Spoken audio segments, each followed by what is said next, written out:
On n'a pas idée parfois à quel point on est pris dans nos blocages, pris dans ce qu'on a vécu dans le passé qui nous empêche d'être qui on est vraiment.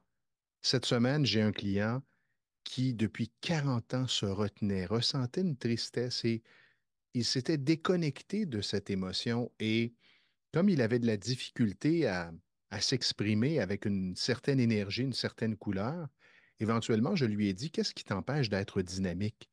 Il n'arrivait pas à trouver. Et en se fermant les yeux, en se connectant à ce qu'il ressentait, il a ressenti cette tristesse. Et je lui ai laissé l'espace pour qu'il l'exprime.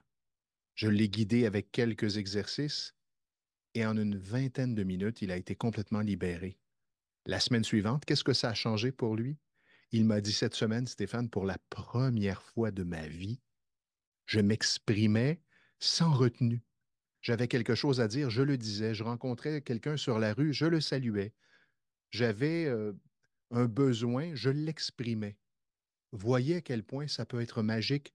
On peut travailler fort, forcer les choses ou simplement se connecter au bon endroit et libérer ce blocage qui a été créé il y a peut-être des dizaines et des dizaines d'années.